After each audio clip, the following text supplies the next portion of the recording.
Dependence. The weight of history, acknowledging past atrocities. France's response to Senegal's demand has been cautious. While acknowledging the massacre at Thiaroye, France maintains that its military presence in Senegal is mutually beneficial. However, the legacy of colonialism casts a long shadow over the relationship between the two nations. The unaddressed grievances of the past continue to fuel resentment and distrust. A true reckoning with the past, including a formal apology and reparations for the Thiaroye massacre, is essential for any meaningful progress. Acknowledging historical injustices is not about dwelling on the past. It's about creating a foundation of honesty and accountability upon which a more just and equitable future can be built. Balancing sovereignty and partnership. Senegal's call for closure also raises important economic considerations. France remains a significant trading partner and a source of development aid. Severing military ties could have economic repercussions, at least in the short term.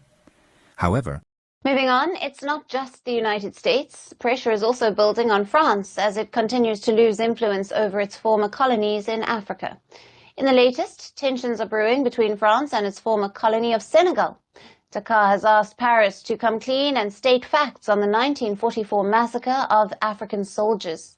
On Sunday, Senegal marked the 80th anniversary of the brutal killing of African soldiers who fought for France during the Second World War and were gunned down by French troops for demanding fair treatment and payment on their return. France's Foreign Affairs Minister was also in attendance at the ceremony, along with other African heads of state. For years, the West African country has demanded that France take responsibility, officially apologize and investigate the 1944 massacre in Traoré, a fishing village near the capital of Dakar. The atrocity has long been a bone of contention between the two countries. The French military claims that somewhere between 35 to 75 soldiers were killed. However, historians assert that nearly 400 people died. There has been mounting international pressure to exhume mass graves to verify the official death toll. Paris has been accused of falsifying or hiding records. Days before the commemoration, French President Emmanuel Macron, in a letter to his Senegalese counterpart, Bassirou Diomaye Faye, referred to these killings as a massacre. He also said that France was cooperating with Senegal to establish the truth. Senegal's president said that Macron's acknowledgement, a first, was a significant step in the process of rehabilitating the honor and dignity of the victims. Earlier this year, the Senegalese Prime Minister accused France of trying to unilaterally determine the way it had treated the African soldiers who served in its armies. Now, this comes as France is losing influence over its former African colonies.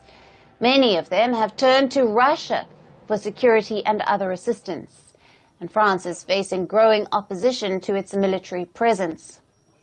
Francophone countries in West and Central Africa, including Burkina Faso, Niger and Mali, that have been taken over by military juntas, have expelled French forces. Recently, Chad, one of the last countries in the region where France maintained its military presence, ended a defense cooperation agreement with Paris. Last week, Senegal's President Faye has said that France should close its military bases in the country. Senegal still hosts around 350 French troops, mainly in a supportive role. Faye, who came to power this year with promises of ending dependence on foreign powers, said that French bases were incompatible with Senegal's sovereignty. So, is France set to witness another setback in Africa? Will Senegal be the next one to shut its doors to France? Will Dakar too turn to Moscow? Or can the US fill in for its ally France? That remains to be seen.